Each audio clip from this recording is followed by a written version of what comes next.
አሁንም እልሃለሁ የመጣው በቤተሰቤ ነው እኔም ቤተሰቦቼ ያለ ልጅ ይቀራሉ አንተም ልጅህ ያለ አባት ይቀራታል አለበለዚያ ይቅርታ ወጥተህ ትጠይቃታለህ ከተቸገሩት እኩል እያመቻቸ ኮሚሽንህን እየሰራክ አንተ ለኔ ስለ ጌታ ልትነግረኝ ነው ለመቅለልም ከተፈለገ በጣም ምትቀለው አንተ ነህ ክብርህን ብትጠብቅ ይሻልሃል የሷንም ገመና ካንተ በላይ እግዚአብሔር ያውቃል አንተ ከምታውቀው በላይ ይቺ ልጅ የሰው መካኒክ ከሆነው ከገዳም ሰው ተጠርሞ ከሚሰራበት ለነፍስ ከሚታደርበት ቦታ ወዴት ሂድ ችግር ሲፈጠር የችግራችንን ለማለፊያ ቤተክርስቲያን ተጠግተና ችግራችንን አልፈንበት ትናንትና የዕለት ተዕለት እንቅስቃሴያችን እስኪመስል ድረስ መንፈሳዊነትን በዚሁ ሚዲያ ላይ ሰብከን ያ ችግር ካለፈ በኋላ ከትናንትናው በባሰ ድክመታችን ውስጥ ተመልሰን እኛን ብቻ አይደለም ሌሎችንም እስከ መስበክ በዛ ኃጢያት መሄድ በዛ እንቅስቃሴ ውስጥ መገኘት ልክ እስኪመስል ድረስ አላደረግንም ወይ 98 ቢሊዮን ብር ከፍተኛ ባለስልጣናትና ታዋቂ ሰዎች በመደራጀት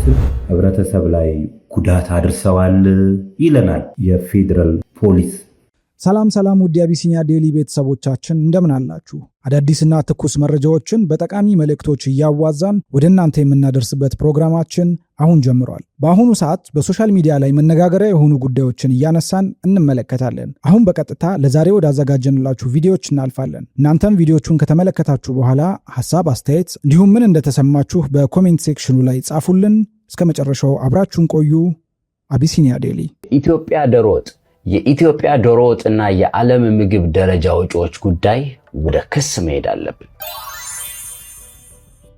ቴስት አትላስ የተባለ ታዋቂ ተቋም የዓለምን የምግቦችን ጣዕም ደረጃ ያወጣል የዓለም ምርጥ የዶሮ ምግቦችንም ይፋ አድርጓል ከተመጋቢዎችና ከምግብ ገምጋቢዎች በሰበሰበው ዳታ ከ1 እስከ 50 ሊስት ውስጥ ከአፍሪካ ሀገራት 2 ሀገራት ብቻ ተካተዋል እንደሳላችሁ አላፈርንም የኢትዮጵያም ዶሮ ተካተዋል ግን ስንተኛ ደረጃ ላይ ተቀመጠ ህንድ የቲማቲምና ክሬም ቅቤ ዶሮ የኮሪያ ፍራይድ ቺክን የፔሩ ፖሎ አል ብራሳ የዩክሬን የቻይና የጆርጂያና የአሜሪካ ፍራይድ ቺክን በጣዕም ደረጃ ተካተዋል የአሜሪካው ፍራይድ ቺክን አሰራር 20ኛ ደረጃ ሲሆን የኢትዮጵያ ዶሮ ወጥ ደግሞ 19ኛ ደረጃ ላይ ተቀምጧል ወይ ጣዕም አለማወቅ ነው የሚያስብለው የሞሮኮ ሪፍሳ 7ኛ ደረጃ ላይ ነው ያለው ዶሮውን በሰጣችሁን እንጂ ደረጃው ሆድ አይሞላም አይደል ነው ይህ አይነት ምደባ ውስጥ መግባት ለቱሪስቶች ሞር ኤክስፖዝ ስለሚያደርግ ትልቅ አስተዋጽኦ ይኖረዋል ከሁለት ሳምንት በፊት ቢቢሲ የአፍሪካ ቱሪዝም ቡም አደረገ ብሏል ኢትዮጵያም በ5 ሀገራት ሊስት ውስጥ ተካታለች በኢትዮጵያ 15% ቱሪዝሙ አድጓል ብሏል ቢቢሲ ያድርግልን በዛውም ጦርነቶችን ያጥፋልን አሜን 19ኛ ደረጃ ግን አላነሰም ወይ ምላስ ይቀይሩ ከተቸገሩት እኩል እያመቻቸ ኮሚሽንህን እየሰራክ አንተ ለኔ ስለ ጌታ ልትነግረኝ ነው እኔ እኮ የምሰራትን የማገኛትን አካፍላለሁ አየክ ቲክቶክ ላይ መጣው እንደዚህ ተቸገርኩ ለሚሉኝ እህት ወንድሞቼ ሳልሰስት አካፍላለሁ አንተ ግን ከተቸገረው ላይ ተካፈላለህ ይሄ ነው ልዩነታችን ታዲያ ፈጣሪ ከማን ጋር ነው የኔ ጌታ አየክ ልዩነታችን እኔ ደንሽም ምን ብዬ ማምጥቼ አይኔ ግን የተቸገረ ነገር ሲል አይችልም አንተ ግን ፈጣሪን አውቀዋለሁ ብለክ ገዳማትና ምን ድረስ ትሄዳለህ ከገዳማውያኑ እኩል ወስደህ ትወጣለህ ስለዚህ ለመቅለልም ከተፈለገ በጣም ምትቀለው አንተ ነህ ክብርህን ብትጠብቅ ይሻልሃል እመቤቴን የምሬን ነው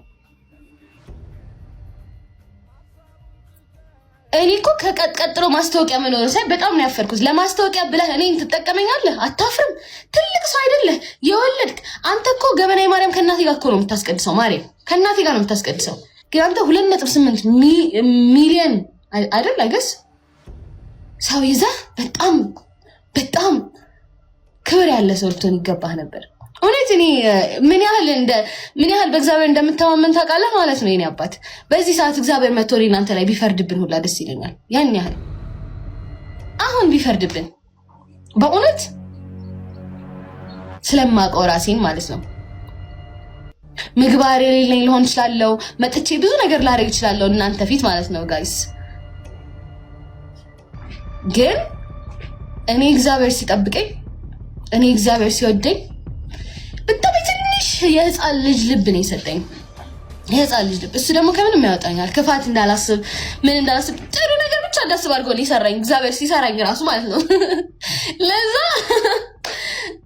አንተ ግን ይኸው ማርያምን የምሬን ነው ልብህ ላይ መስራት አለብህ። በጣም ልብህ ጥቁር ነው። ይሄ ከእኔ ብቻ አይደለም ከአባቶች የሚመጣ ንግግር ነው። በጣም ካጠገብ ካሉ ሰዎች የሚመጣ ንግግር ነው። ከተማሪዎች የሚመጣ ንግግር ነው። በጣም ልብህ ጥቁር እንደሆነ ነው የሚያወሩብህ። እመቤቴ በጣም የሚያስጠላ ልብ እንዳለክ። ስለዚህ ይሄ ልብ ይዘክ ቤተክርስቲያን ስላወራክ የምታታለው ባለወይ ህዝቡን ነው። እኔ አሁን ስለጨፈርኩ ህዝቡ ባለጌ ያደርገኛል። አንተ ደግሞ ስለ ቤተክርስቲያን ስለምታወራ ህዝቡ ጥሩ ያደርጋል። መድኃኒዓለም ግን የሁለታችንን ልብ ያውቃል። ዛሬ የምነግራችሁ ነገር ቢመራችሁ ዋጡት። በቤተክርስቲያን መዝሙር ከቨር አድርገው በቲክቶክ ብልግና ለሚነግዱ ቅዱስ ባለጌዎች ዛሬ ብሶታችንን እንተነፍሰዋለን። የመጀመሪያው ክርክር አንዳንዶች እንደሰማችሁት ከ11 ቀን በፊት ኮሜዲያን እሸቱ በዩቲዩብ ገጹ ላይ በቲክታክ ፕላትፎርም ላይ ስላሉ አንዳንድ ወንድሞችና እህቶች ቤተክርስቲያን ላይ ስለሚያደርጉት እንቅስቃሴ ሐሳብ ሰጥቷል። እሸቱ የተናገረው ነገር ትክክል ነው፣ ሰምቼዋለሁ። እሸቱን ለመተቸት የምንሄድ ሰዎች መጀመሪያ ቆም ብለን ማሰብ አለብን። ቲክታክ ላይ ያለን ወንድሞች እህቶች በተለይ በሌላ ግብር የምንታወቅ ቤተክርስቲያኗን ሪፕሬዘንት ለማድረግ የምንሄድበት በቤተክርስቲያኗ ውስጥ ኃጢአታችን ንስሐ ገብተን ይቅርታን ከእግዚአብሔር ለማግኘት ከማረግ ይልቅ ቤተክርስቲያኗን መድረኳን ተቆጣጥረን እኛ መምህራን ነን ብለን እኛ አስተባባሪዎች ነን ብለን እኛ ገንዘብ ሰብሳቢዎች ነን የቤተክርስቲያኗን ህልውና ወዳልሆነ ነገር እየወሰድነው እንደሆነ ማወቅ አለብን። ኮሜዲያን እሸቱ የተናገረው ንግግር በደንብ ሰምቼዋለሁ። ምንም ሐሰት የለበትም። እግዚአብሔር መጀመሪያ የሚፈልገው የኛን ነፍስ ስለሆነ ማለት ነው። ስለዚህ ኮሜዲያን እሸቱ ላይ መጀመሪያ እሱን ለመተቸት የምንሄድ ሰዎች ጉዳዩን ቆም ብለን ብናጤ ነው።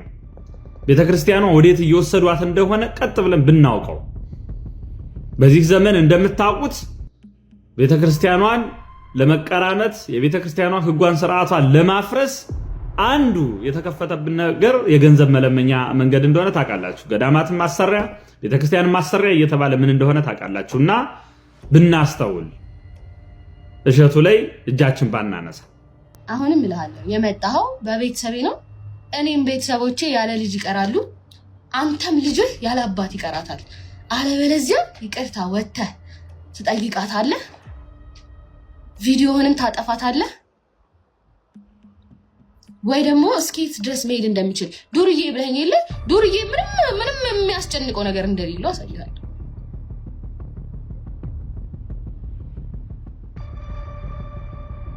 አሳይሃለሁ። እቺ ነው የምለው። ከዛ በተረፈ እንግዲህ እግዚአብሔር ልቦናውን ይስጥህ። ሌላ ምን እልሃለሁ? አስመሳይ ነህ። እግዚአብሔር ልቦናውን ይስጥህ፣ ሰው ያርግህ።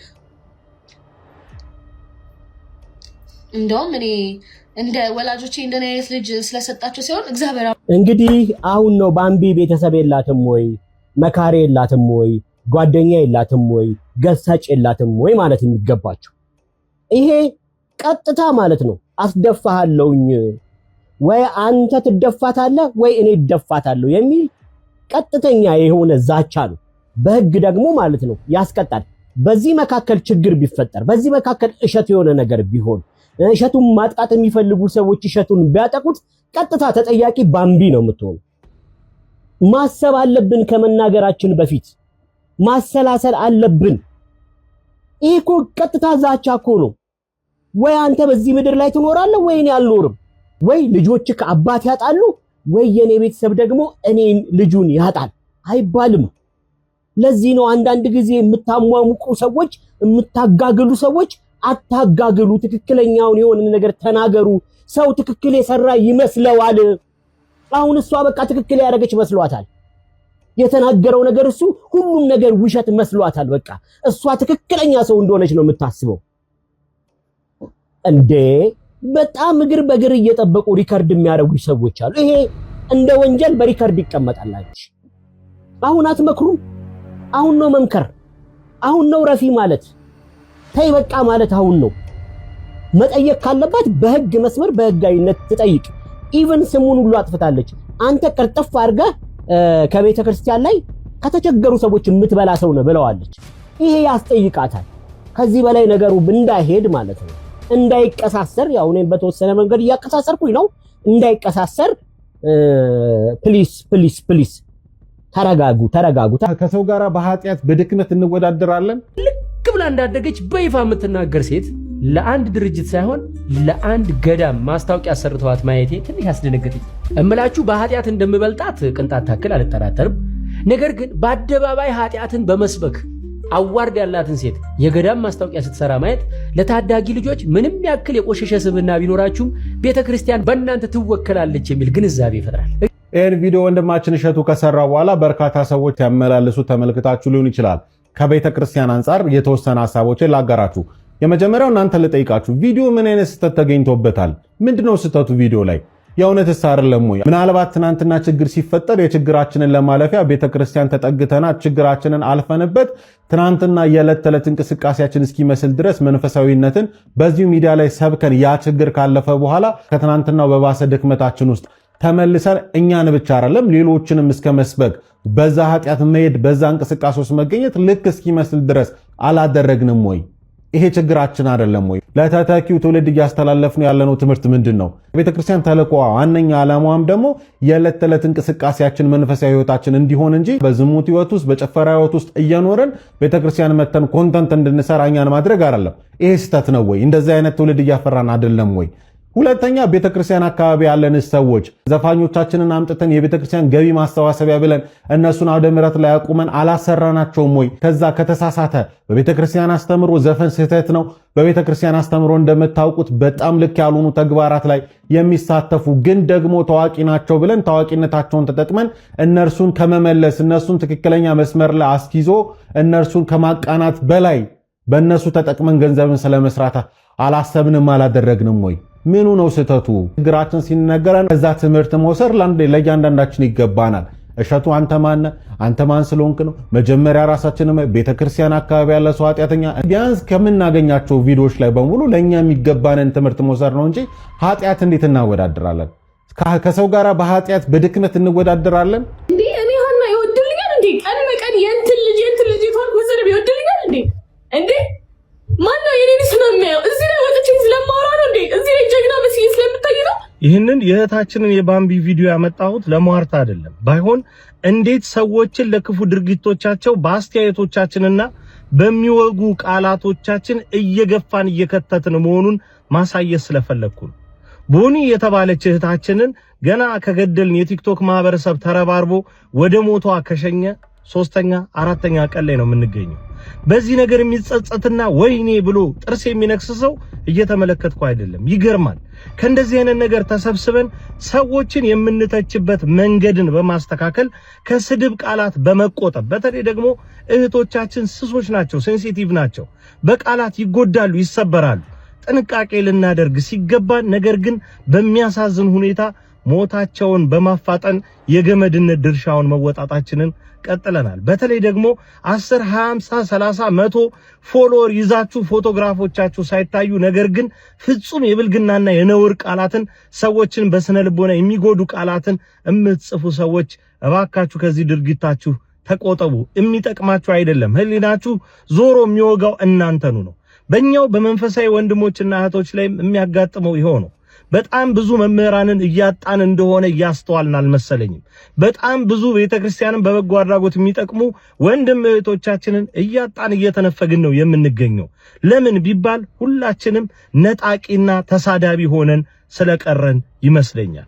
ስለዚህ እባካችሁ ከክፉ ድርጊቶቻችን፣ ከክፉ ንግግሮቻችን፣ ከክፉ ቃላቶቻችን እንቆጠብ። ማየት የሚገባንን ብቻ ማድመጥ የሚገባንን ብቻ እናድምጥ። ነገር ግን ደግሞ ጥፋት ሲኖር ትችትና የትችት መስመሮቻችንን እናስተካክል። ቀስቃሽ ዳንሶቿ የምትታወቅ በዝሙት ቢያልፍልኝ እናንተ ምን ቸገራችሁ የምትል ከባለ ሀብት ጋር የመተኛት እድሉን ባገኝ አይኔን አላሽም ያለች መግለጫ የምትሰጥ ብልቅ ብላ እንዳደገች በይፋ የምትናገር ሴት ለአንድ ድርጅት ሳይሆን ለአንድ ገዳም ማስታወቂያ አሰርተዋት ማየቴ ትንሽ ያስደነገጠኝ። እምላችሁ በኃጢአት እንደምበልጣት ቅንጣት ታክል አልጠራጠርም። ነገር ግን በአደባባይ ኃጢአትን በመስበክ አዋርድ ያላትን ሴት የገዳም ማስታወቂያ ስትሰራ ማየት ለታዳጊ ልጆች ምንም ያክል የቆሸሸ ስብዕና ቢኖራችሁም ቤተክርስቲያን በእናንተ ትወከላለች የሚል ግንዛቤ ይፈጥራል። እንግዲህ የዚህችን ልጅ ግብር ልክ አይደለም ብሎ ማውገዝ መጀመሪያ ከአባቶች ይጠበቅ ነው። ጭራሽ በብልግናሽ ከሚያደንቁሽ ተከታዮችሽ ገንዘብ ለምኝልኝ ብሎ እንደው በኔ ሞት ከክፋት አትዩብኝ ያየህብንን ያላሳየህብን ብለን እኛ ስንጸልይ እግዚአብሔር ገመናችንን ስለሚከትልን የእሷንም ገመና ካንተ በላይ እግዚአብሔር ያውቃል፣ አንተ ከምታውቀው በላይ። ይቺ ልጅ የሰው መካኒክ ከሆነው ከገዳም ሰው ተጠርሞ ከሚሰራበት ለነፍስ ከሚታደርበት ቦታ ወዴት ትሂድ? የዓለሙን ነገር ዝሙተኛ ሴት ነች ይቺ ልጅ። ከዚህ ነገር ለመላቀቅ ወዴት ትሂድ? ከአባቷ ቤት ለነፍስ ለማደር ትልም ያሬድን ያነቃው ምሳሌ ይሆናል። ከዝሙተኞች ገንዘብ ሰብስቢ ብሎ መሾም እነዛ ዝሙተኞችን የምታወጣው የነሱ ነፍስ ማደር ምክንያት ሆናስ ቢሆን ኖሮ አንድና አንድ ክርስቶስ ወደ ምድር የወረደው የተሰቀለው አሁን አንተ ላወገዝካት ሴት ነው። አብዛኛው ወንድምና እህቶቼ በቤተ ክርስቲያን በኩል ሲያልፉ ኃጢአታችን ስብር ስለሚያደርገን አንሳለም። ግን እግዚአብሔር ይላል ከነ ኃጢአታችሁ ከነ ድካማችሁ ኑ። በላይ ሰብ ያን ሁሉ ነፍስ አጥፍቶ ተምሯል። ንስሐ እለት ተለት ነች። ያችን ሴት ዛሬ አሳድሮ ነገ ሲያውላት የንስሐ ዕድሜ እየጨመረላት ነው። ለምንድን ነው አንተ ኮምፕሌን የምታደርገው? ጭራሽ እግዚአብሔር አለ የማይሰለች አንቺን መማር ይቀር ማለት የማይሰለች እግዚአብሔር አለ ብለህ እጅህን ሰንዝረ ከዛ ነገር እንደማውጣት እንደማገዝ ጭራሽ ወደ ጨለማ የዕጣንና የሺሻ ጭስ ስለሚጋጭ ብለህ ወደ ታች ወረወርክ። ባፋ አወገዝካት። ምላስ አጥንት የለውም፣ አጥንት ይሰብራል። እንደዚህ አይነት ነገር ስታደርጉ ኃላፊነት ይሰማችሁ፣ ትውልድ ትቀርጻላችሁ ብለን የምናስባችሁ ትልልቅ ሰዎች በተለይ ይሄ መጽሐፍ ቅዱስ ላይ ያለው ታሪክ አለ አይደል? ያቺን አመነዘረች የሚሏትን ሴት ይዘው መጥተው በድንጋይ ሊወግሯት የፈለጉት ክርስቶስ ፊት እንደዚህ አይነት ማንነት ያለን ሰዎች ወንዱ ሚስሪች ምን እያለ ነው? እስቲ ስሙት። በዝሙት ቀስቃሽ ዳንሶቿ የምትታወቅ በዝሙት ቢያልፍልኝ እናንተ ምን ቸገራችሁ የምትል ከባለ ሀብት ጋር የመተኛት እድሉን ባገኝ አይኔን አላሽም እያለች መግለጫ የምትሰጥ ብልቅ ብላ እንዳደገች በይፋ የምትናገር ሴት ለአንድ ድርጅት ሳይሆን ለአንድ ገዳም ማስታወቂያ አሰርተዋት ማየቴ ትንሽ ያስደነገጠኝ። እምላችሁ በኃጢአት እንደምበልጣት ቅንጣት ታክል አልጠራጠርም። ነገር ግን በአደባባይ ኃጢአትን በመስበክ አዋርድ ያላትን ሴት የገዳም ማስታወቂያ ስትሰራ ማየት ለታዳጊ ልጆች ምንም ያክል የቆሸሸ ስብዕና ቢኖራችሁም ቤተክርስቲያን በእናንተ ትወከላለች የሚል ግንዛቤ ይፈጥራል። እንግዲህ የዚህችን ልጅ ግብር ልክ አይደለም ብሎ ማውገዝ መጀመሪያ ከአባቶች ይጠበቅ ነው። ጭራሽ በብልግናሽ ከሚያደንቁሽ ተከታዮችሽ ገንዘብ ለምኝልኝ ብሎ መሾም። እንግዲህ ሰምታችሁታል። ሐሳቡ ምንድነው? አንዲት በኃጢአት የተጨማለቀች የወደቀች ምንም ጥሩ ነገር የሌላት ሴት ገዳም አስተዋወቀች ነው የሚለው እንግዲህ ሐሳቡ። እኔ ጉዳይ እሱ ላይ አይደለም። ማስታወቂያውን ለምን ልትሰራ ቻለች፣ እንዴት ልትሰራ ቻለች ራሱ መጠየቅ ያለበት አካል አለ። ምክንያቱም ማንነቷን ያላትን ስም ዝናን ተቀባይነቷን ፈልጎ ደግሞ መጥቶ ማስታወቂያ የሰራ አካል ስላለ ማለት ነው። እሱ ላይ ሳይሆን እኔ ማውራት የምፈልገው አሁንም እሸቱ መለሰ ይሄንን ቪዲዮ ከመስራት በፊት ወይም ይሄ ወንድ ልጅ ደግሞ ይሄ አሽሙረኛ ሲሆን በጣም ነው የሚያስጠላው። በቃ ፊት ለፊት እንዳንተ አይነት ፐብሊክ ፊገሮች ሐሳብም ካለ አክሰሱ አለ እሷን የምታገኝበት ማውራት የምትችልበት ምናምንና መጀመሪያ ቀርበህ እሷን አግኝተህ አውርተሃታል ወይ ይሄ ነገር ጥፋት ነው ብለህ ካመንክና ጥፋት እንደሆነ ከገባህ ቅድሚያ ከሷ ጋር ማውራት አለብህ። ከዛ ይሄንን ማስታወቂያ ያሰሩትንም አካላት ጠርተህ አንድ ላይ ይቅርታ መጠየቅም ካለበት እንደ ሃይማኖቱ አንድ ላይ ተሆኖ ይቅርታ የሚጠየቅበት ድጋሚ እንደዚህ አይነት ስህተት የማይሰራበትን ነገር ለመፍጠር ሞክረሃል ወይስ የዩቲዩብ መሸቀያ ሐሳብ ስላገኘህ ብቻ ነው እቺ ልጅ ወደ ገበያ ይዛሃት የመጣው? ብዙ ነገሮች ነው ያነሳው። ማለት አንዳንዴ የአንዳንድ ሰዎች ኃጢአት በአደባባይ ተገለጠ ማለት እኛ ጻድቅ ነን ማለት አይደለም። እንዳንተ አይነት ሰዎች ምን አይነት እኔን ጨምሮ ምን አይነት ሰዎች ነን መሰለ? ይሄ መጽሐፍ ቅዱስ ላይ ያለው ታሪክ አለ አይደል? ያቺን አመነዘረች የሚሏትን ሴት ይዘው መጥተው በድንጋይ ሊወግሯት የፈለጉት ክርስቶስ ፊት እንደዚህ አይነት ማንነት ያለን ሰዎች የሆነ ሰው ወድቆ ከተገኘ ለመውገር ድንጋይ የምናነሳ ማለት ነው። እንደዚህ አይነት ማንነት ያለን ሰዎች ነገ ክርስቶስ ድጋሚ ቢመጣ ከመስቀል ወደ ኋላ እንሰቅለዋለን። ምክንያቱም ለሰው ያላዘኑ ሰዎች ነበር ለክርስቶስ የሚያራሩት። በክርስቶስ እጅ የተፈጠረውን ሰውዬ ወድቆ ስላገኘ ነው ብቻ በዚህ ደረጃ የምንጨክን ሰዎች ስላለን ማለት ነው። ስለ ትውልድ ማሰብ ምናምን ስታወራ ደግሞ በጣም የሚያስቀኝ ነገር ራስህ ያልከው ነገር እኔ ልጆቼ ስልክ እንዲያዩ ቴሌቪዥን እንዲጠቀሙ አልፈልግም የልጅ ጠር ነው ብለህ ጋሽ እሸቱ እያልክ እኮ የመጣህ የቀለድክብን ሰው እኮ ነው በየቤታችን የተናገርከውን እንኳን መኖር ያልቻልክ ሰውዬ ማለት ነው።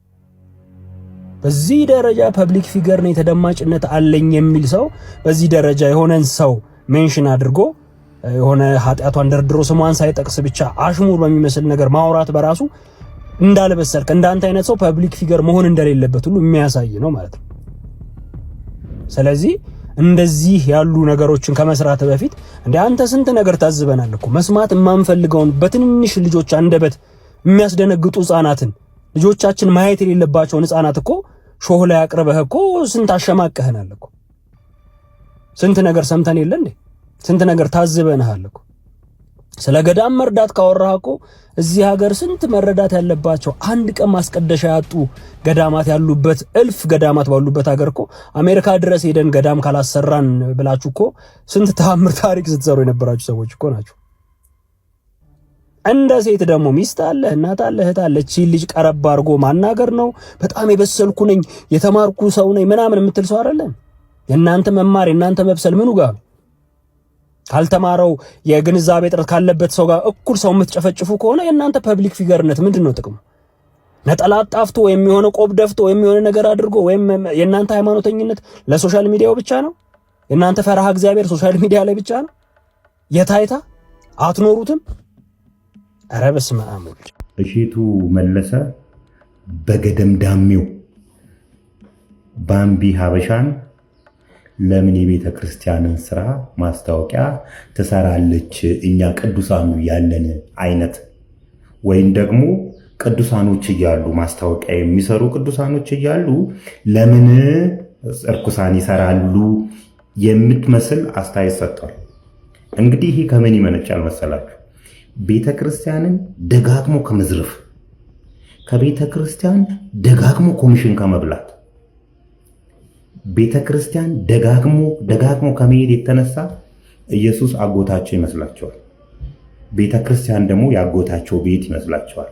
ስለዚህ በአጎታቸው ቤት ደስ ያላቸው ሰው ይገባል።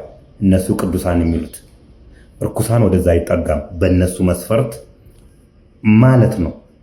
ሲጀምር ቤተ ክርስቲያን የሃይማኖት ተቋማት የሚቋቋሙት እኮ ለቅዱሳን አይደለም። እንደዚህ አይነት በአንተ ንግግር መሰረት መስፈርቱን አያሟሉም የሚባሉ ሰዎችን ወደ ቤተ ክርስቲያን እንዲመጡና እንዲጠጉ የክርስቶስን ስራ እንዲሰሩ የክርስቶስን ባህሪያት እንዲይዙ ነው። አንተ ባምቢ ሀበሻ እንደዛ አይደለችም ብለህ ካሰብክ ወደ ቤተ ክርስቲያን አስጠግተዋት የቤተ ክርስቲያንን ነገር ቢያስተምሯት እሷም የቤተ ክርስቲያን ማስታወቂያ ብትሰራ ምንድነው ኃጢአቱ ነው? ለዚህ እኮ ነው ብዙ ሰዎች ቤተ ክርስቲያን የሚመሿት። እኔ ኃጢአተኛ ከሆንኩ ወደ ቤተ ክርስቲያን እንድመጣ መገፋት ነው ያለብኝ እንጂ ከቤተ ክርስቲያን እንድርቅ በእንዳንተ አይነት ንግግር ማለት ነው። የግድ አንተ ነህ ኮሚሽን የምትበላው ሰውዬ፣ ደጋግመህ ኮሚሽን የበላ ሰውዬ አንተ ነህ ወደ ቤተ ክርስቲያን መሄድ ያለብህ። ክርስቶስ እነማንን ያከበረው? አረ ስብከት እያለኝ ነው ዛሬ። እነማንን ያከበረው እንዴ? ረጃጅሞቹን እኮ አይደለም ቁመታቸው ከሩቅ ክርስቶስ መምጣቱን የሚያውቁት ሰዎችን አይደለም እኮ አጭሩን ሰው እኮ ነው መርጦ እቤትህ እራት እንብላ ከቤተሰቦች ጋር እንደ ልብ ታየኛለህ ያለው። እንዴ ከእናንተ መካከል ኃጢአት የሌለበት ሰው መጥቶ ይውገራት ያለው እኮ ቅዱሳን ሴትን አይደለም እኮ። እግሩ ላይ ሽቶ የቀባችሁን እናንተ ምን አረጋችሁ? የመጣው ክርስቶስ ወደ ምድር የመጣው እኮ ለአጽያን እንጂ ለጻድቃን አይደለም። አቶ ሼቱ ምን እያልክ ነው? ስለዚህ ቤተክርስቲያን የሥነ ምግባር ማስተማሪያ ቦታ ነች። ከቤተክርስቲያን የሸሹ ሰዎችን መመለሻ ቦታ ነች። በእርግጥ ያቺ ልጅ ሸሽታ ወይም ደግሞ የቤተክርስቲያንን መስፈርት የማታሟላ ከሆነ መስፈርቱን ስለማላቀው ነው። መስፈርቱን የምታወጣው አንተ አይደለህም። ኑ ወደዛው ቤተክርስቲያን መምጣት አለባቸው። ሁሉም የክርስቶስ ልጆች ስለሆኑ ማለት ነው። ስነ ምግባርም መማር አለባቸው። ቅዱስ የሆኑትማ ቅዱስ ናቸው። በቃ አለቀ እኮ።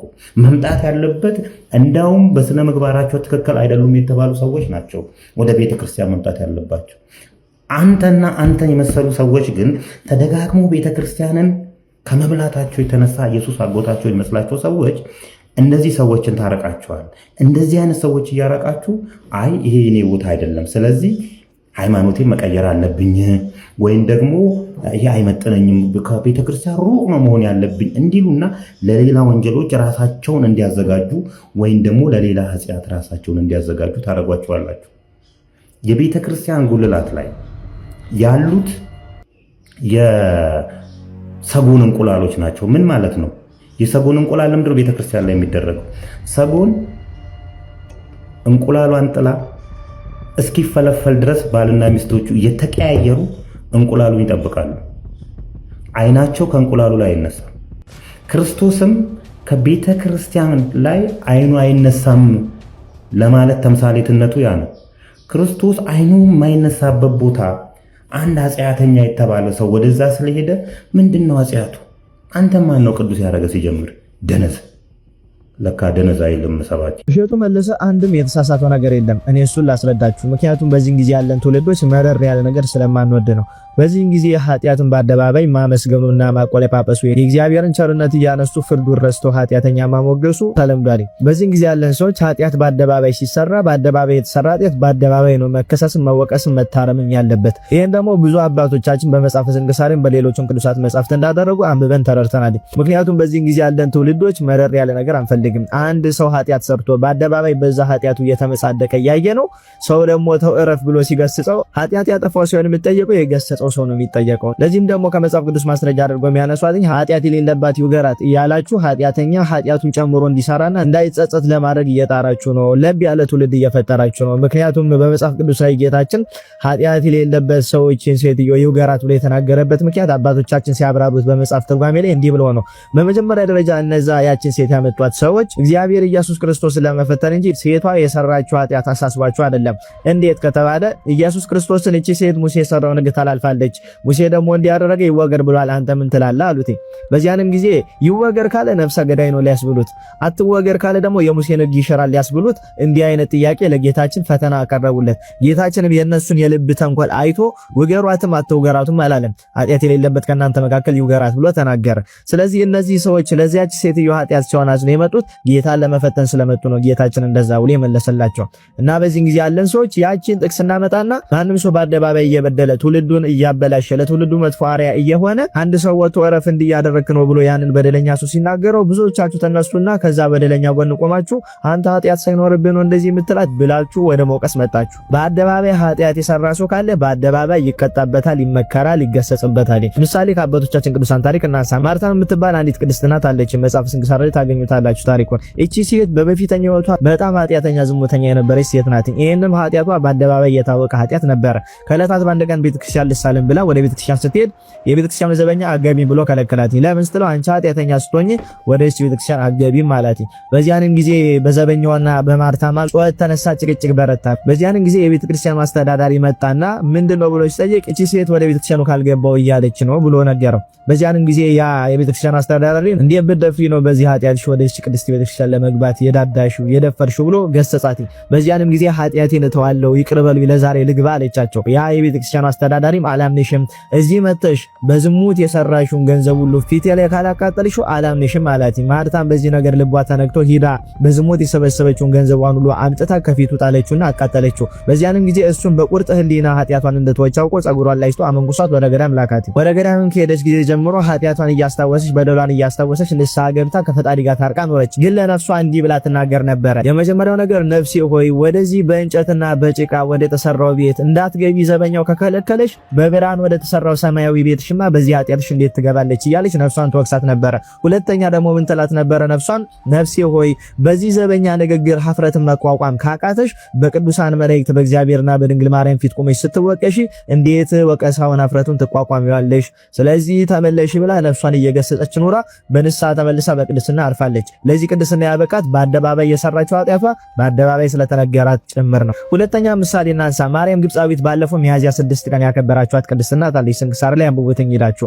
እቺ ቅድስት እናት የሚገርማችሁ ነገር ኃጢአቷ በአደባባይ የታወቀ ዝሙተኛ ነበረች እና አንድ ቀን ወደ ኢየሩሳሌም የጌታችን የፋሲካ በዓል ልታከብር ስትሄድ መርከብ ጋር ደረሰች። ወደ መርከቡም ስትገባ ለመርከበኞቹ መከፍለው ዋጋ አልነበረምና መርከበኞቹ እሷ ላይ እንዲያመነዝሩ አድርጋ አመንዝራ ቤተክርስቲያን ገባች። በዚያንም ጊዜ ወደ ቤተክርስቲያኑ ስትገባ ማንም አላወቃትም። ግን የሚገርማችሁ ነገር ወደ በሩ ተጠግታ ወደ ቤተክርስቲያን ውስጥ ልገባ ስትል መለኮታዊ ኃይል ገፍትሮ አወጣት። ልገባ ስትል ሊያስገባት አልቻለም። ልገባ ብዙ ጊዜ ብትጥርም መግባት አልቻለችም። መለኮታዊ ኃይል እየገፈተረች ከቤተክርስቲያኑ እንዳገባ ታወጣት ነበርና በዚያንም ጊዜ ወደ እመቤታችን ስዕል ዞር ብላ ወደ ቅድስት ቤተክርስቲያን አስገቢ እንጂ ወደዛ ኃጢአቴ አልመለስም ብላ አልቅሳ እመቤታችን አማልዳ ወደዛች ቤተክርስቲያን እንድትገባ አደረገቻት። ከዛ ቤተክርስቲያንም ገብታ በዓሉን ተካፍላ ወጣ ቀጥታ ወደ ገዳም ሄደች። 18 ዓመት በገዳም ተጋድላ ኑራ በቅድስና ሕይወት አረፈች። ይሄም የሆነው በአደባባይ ስለተገሰጸች ነው። ሶስተኛ ምሳሌ እናንሳ። እነ ቅዱስ ዲሜጥሮስ ተካሌ ወይን እንያቸው። በ12 የሚከበር ቅዱስ አባት ነው። ይሄ ቅዱስ አባት ምዕመናን ንስሐ ሳይገቡ መጥቶ ቤተክርስቲያን ውስጥ ቅዱስ ሥጋውንና ክቡር ደሙን ሊቀበሉ ሲሉ እሱ ግን ኃጢአታቸውን ይመለከት ስለነበረ ሁሉ ፊት ምን ይላቸው ነበረ? እናንተ ገና አልበቃችሁም፣ በደለኛ ናችሁ፣ ንስሐ ገብታችሁ ኃጢአታችሁን አራግፋችሁ ተመልሳችሁ ነውና ይሄን ሥጋው ደግሞ ተቀበሉ ብሎ ይመልሳቸው ነበር። በዚያንም ጊዜ እንዲህ ስላላቸው እሱ ሚስቱን አቅፎ እያደረ እንዴተኛን ኃጢአተኛ ይለናል ብለው አሙትኝ። በዚያንም ጊዜ ድንግልናውን የሚስቱንም ድንግልና እሳት መሃል ቆሞ መስክሯል። ይሄንንም መጽሐፈ ስንክሳር ላይ ሄዳችሁ ማንበብ ትችላላችሁ። በአደባባይ የሚሰሩ ኃጢአቶችን እያሽሞነሞንን ትውልዱን እያበላሸን ለብ ያለ ክርስትና እየፈጠርን እንገኛለን። በዚህን ጊዜ ያለው ትውልድ እግዚአብሔር መሐሪ ነው የሚለውን ብቻ ሲሆን ማወቅ ያለበት እግዚአብሔር በኃጢአታችን ምክንያት እንደሚያጠፋን እንደሚቀጣን ጭምር ማወቅ ይገባናል። ያጠፋቸው የቀጣቸው ብዙ ሰዎች አሉ። ይሄን በመጽሐፍ ላይ አንብበናል፣ ተረድተናል። ስለዚህ እሸቱ ከተናገረው አንዲት ጠብ የምትል ነገር የለችም። በአደባባይ የተሰራን ኃጢአት በአደባባይ አወገዘ። ይሄንንም ደግሞ ልምድ ማድረግ መቻል አለብን። ሁላችን ኃጢአተኞች ነን። ኃጢአታችንን ስንሰራ ግን በግላችን እንጂ ለሌሎች አርያ እንዲሆን በአደባባይ አውጥተን ህዝቡ ፊት መናገር ተገቢ አይደለም። እንዲህ የሚያደርግ ሰውም ካለ ደግሞ በአደባባይ ለህዝቡ ኃጢአትን እያስተማረ እያለማመደ ነውና ለህዝቡ ይሄ ኃጢአት ልክ አይደለም ጥሩ አይደለም ብሎ መናገርና ማረም ተገቢ ነው። ስለዚህ ኃጢአትን አታሽሞንሙኑትኝ። መረር ያለ ነገር ለመቀበል ሞክሩ። የትም አያደርሳችሁም ይሄ ገፋ ገፋ። ምክንያቱም እንዲህ የምትቃወሙት ነገ የኔ ተራ ደርሶ እንዲህ እንዳልወቀስ ብላችሁ እንጂ እውነታውን እሱ የተናገረው ነገር አሰብቱ አይደለም። ነገ የኔ ተራ ደርሶ እንዳልወቀስ በሚል ብዙ ሰው ወጥቶ እዚህ ላይ እየተንጫጫ እየተመለከትኩ ነውና ስለዚህ በአደባባይ የሚሰሩ ኃጢአቶችን በደሎችን በዚህ ልክ ማረምና ማስተካከል ያስፈልጋል። እንደዚህ የተሰሩ ዝም አለን ማለት የምትሰሩት ነገር ልክ ነው ብለን እያበረታታናቸው ነውና ስለዚህ በዚህ ልክ ለመረዳት ሞክሩ። ኃጢአተኛ በደለኛ የሆነ ሰው በግሉ ንስሐ ገብቶ ለማንም አርአያ ሲሆን ለዛ ጥፋት መመለስ ይችላል። እንዲህ ግን በአደባባይ ወጥቶ ነውርን እየተናገረ ኃጢአትን እየተናገረ ተውት አትናገሩብን ከና ኃጢአቱ ይኑርበት ለሌሎች አርአያ ይሁን ብሎ መናገር ከእናንተ አይጠበቅም። ስለዚህ በዚህ ልክ ተረዱት። እግዚአብሔር መሐሪ እንደሆነ ሁሉ እጪም ፈራጅም መሆኑን ማወቅ መቻል አለባችሁ። መጽሐፈ ምሳሌ ምዕራፍ 5 ቁጥር 5 ላይ ምን ይላል? የእግዚአብሔር ምሕረቱ ብዙ ነው እያል ከኃጢአት ላይ ኃጢአትን አትጨምር ይላል። እንዲሁም ደግሞ በሥርዓተ ቤተክርስቲያን ላይ አንድ ሰው ቢበድል ምከረው፣ እምቢ ቢል ደግሞ ሁለት ሰው ይዘህ ሂደህ ምከረው፣ እምቢ ቢል በሶስተኛው ለቤተክርስቲያን ንገራት። ይሄ ሰው የሰራውን በደልና ኃጢአት በአደባባይ ለሕዝበ ክርስቲያኑ ንገረው፣ ገስጸው፣ ምከረው ሌላው እንዳይጠፋበት ብለው የመጽሐፍ ሥርዓት ላይ አባቶቻችን ይህንን ነገር ደንግገው አስቀምጠውልናል። ስለዚህ ይህንን ነገር ባንቃወምና በዚህ መልኩ ብንረዳው መልካም ነው እላለሁ። ኮፒ ሊንክ፣ ሼር፣ ፖስት እያደረጋችሁ ለሌሎች አዳርሶት። ዲን ሲራክ ቲዩብንም ሰብስክራይብ አድርጉልኝ። ይቆያል። ጉዳችሁን ስሙ። በ9 ወራት ብቻ 98 ቢሊዮን ብር ከፍተኛ ባለስልጣናትና ታዋቂ ሰዎች በመደራጀት ህብረተሰብ ላይ ጉዳት አድርሰዋል ይለናል የፌዴራል ፖሊስ። ከዚህ በተጨማሪ በአካል ላይ ጉዳት በማድረስ 12433 መዝገቦችን፣ በማህበራዊ ነክ ወንጀሎች 11462፣ ሌብነት 10673፣ ደንብ መተላለፍ 10549፣ አደገኛ ቦዘኔ 3222፣ ሰው መግደል 1867፣ እምነት ማጉደል 229፣ የኢኮኖሚ ወንጀሎች 6324፣ አደገኛ ወንጀሎች 8483፣ ማታለልና ማጭበርበር 2574። እናንተ ደምሩት። እነዚህም መዝገቦች እየሰራው ነው። ከዚህ በተጨማሪ 623 የፌዴራል ተቋማትን እየጠበቅኩ ነው። አስቡት፣ 623 የፌዴራል ተቋማትን ከመጠበቅ በተጨማሪ ወንጀል እንዳይፈጸም ነው የሚጠብቀው። እነዚህን ሰነዶች አሁን የጠራሁላችሁን ቁጥሮች እየመረመርኩ ነው አለ። ከዚህ ውስጥ ትልቁን ቁጥር የሚይዘው አደገኛ ወንጀሎችና የኢኮኖሚ ወንጀሎች ናቸው። አደገኛውን ቁጥር የሚይዙት ይኸውላችሁ፣ ሀገር ጦርነት ቢኖር፣ ቸነፈር ቢኖር፣ ረሃብ ቢኖር ገጥሞንም ማያውቃል፣ አያሰጋንም። ሌባ እና ባለስልጣናት ከተደራጁ ግን ለሀገር ፍራ። በዚህ አጋጣሚ የፌዴራል ፖሊስ ስራውን እውነቴን ነው የምላችሁ፣ ኢትዮጵያ ውስጥ ብቸኛው ቢዚየስት መስሪያ ቤት ፌዴራል ፖሊስና የሀገር መከላከያ ናቸው። በእርግጠኝነት ማወራው ነው።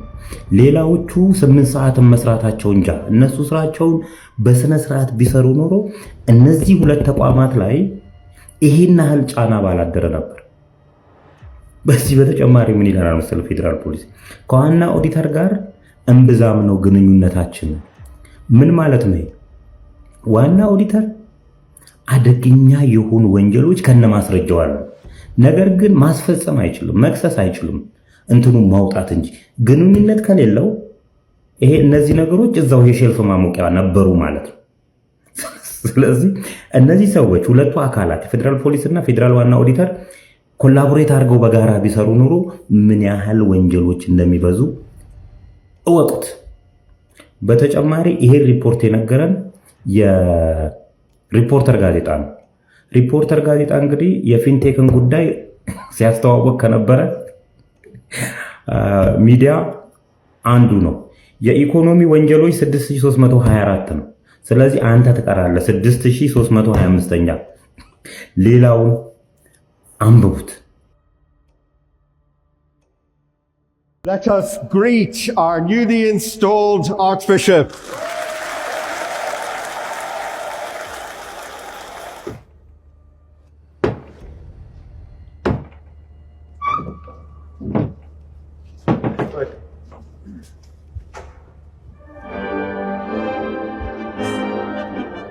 I solemnly commit myself before you to the service of the Church of England, the Anglican Communion, and the whole Church of Christ throughout the world. ሳራ ሙላሊ ትባላለች። በእንግሊዟ አንግሊካን ቤተክርስቲያን ታሪክ የመጀመሪያዋ ሴት አርች ቢሾፕ ሆና ተሾማለች ማለት ነው። ይህ ሹመት በተፈጸመበት ጊዜ የተለያዩ የንጉስ ቤተሰቦች ልዕልቶችና ልዑላን በተገኙበት ነው ይህ ሹመት የተፈጸመው። አንግሊካን ቤተክርስቲያን እንደሚታወቀው የንጉስ ቤተሰቦች አቴንድ የሚያደርጉባትና በብዛት እነሱ የበላይ ጠባቂ ሆነው የሚያስተዳድሯት ቤተክርስቲያን ነች። ታዲያ ይህ ሹመት ምንድነው ልዩ የሚያደርገው ካላችሁ ቤተክርስቲያኒቱ ውስጥ ይህ ኦፊስ ከተጀመረ ማለትም አርች ቢሾፕ የሚባለው ኦፊስ ከተጀመረ 1400 ዓመታትን አስቆጥሯል። በእነዚህ 1400 ዓመታት ውስጥ የመጀመሪያዋ ሴት ገና እሷ ስትሾም ነው። ታዲያ ይውላችሁ አንዳንድ ሰዎች ይሄ አዲስ ምዕራፍ ነው ብለው እሷን ኮንግራቹሌት እያሉ ቢሆንም ታዲያ በዛው ልክ ደግሞ በጣም ብዙ ሰዎች ተቃውሞችን እየገለጹ ነው። በጣም ብዙ ፑሽባክም እየመጣ ነው። ለምንድነው ካላችሁ በመጀመሪያ ደረጃ እዚህኛው ኦፊስ ላይ ሴት መሾም የለባትም የሚል አመለካከት ያላቸው አሉ። በተለይ እነዚህ ኮንሰርቫቲቭ የሚባሉት ሴት እዚህ ፖዚሽን ላይ መሾም የለባትም መጽሐፍ ቅዱሳዊ አይደለም ብለው ያስባሉ። ሁለተኛው ተቃውሞ እየጫረ ያለው ነገር ደግሞ ምንድነው? ይኸውላችሁ እዚህ ቤተክርስቲያን ላይ አይደለም የበላይ ጠባቂዎቹ አይደለም ሹማምንቶቹ ሜምበሮቹ ራሱ ኮንሰርቫቲቭ የሚባሉ በጣም ወግ አጥባቂዎች ምናምን ናቸው። እሷ ደግሞ የመጀመሪያዋ ሊበራል ነች እዚህ ፖዚሽን ላይ ስትቀመጥ። ስለዚህ ምናልባት የቤተክርስቲያኒቷን ለረጅም ጊዜ ያቆየቻቸውን አስተምሮቿን ተሻራሽራለች ብለው ያ ስጋት ያደረባቸው ሰዎች አሉ። ለምሳሌ ቤተክርስቲያኒቱ በተመሳሳይ ጾታ መካከል ትዳር መፈጸም እንደሌለበትና ትዳር በወንድና በሴት መካከል ብቻ የሚፈጸም እንደሆነ የምታስተምር ቤተክርስቲያን ነች። ምናልባት ይህንን አቋም ልትቀለብስ ትችላለች የሚል ስጋትም ያለባቸው ሰዎች አሉ። በዚህ ምክንያት እንግዲህ ተቃውሞም እያስተናገደች ነው። በዛ ልክ ደግሞ ኮንግራጁሌሽን እየተባለች ነው። እናንተ ምን ይመስላችኋል? እዚህ ፖዚሽን ላይ ሴት ልጅ መቀመጥ የለባትም ብላችሁ ታምናላችሁ? እንግዲህ ውድ የአቢሲኒያ ዴይሊ ተመልካቾቻችን ለዛሬ ያዘጋጀንላችሁ አዳዲስና ትኩስ መረጃዎች እንዲሁም ጠቃሚ መልእክቶችን የያዙ የተለያዩ ቪዲዮዎች እነዚህን ይመስሉ ነበር። እናንተም እንግዲህ ስለ ቪዲዮዎቹ ያሏችሁን ሐሳብ፣ አስተያየት እንዲሁም የተሰማችሁን በኮሜንት ሴክሽኑ ላይ ጻፉልን። በቀጣይ ምርጥ ቪዲዮ እስክንመለስ ቸር ቆዩን።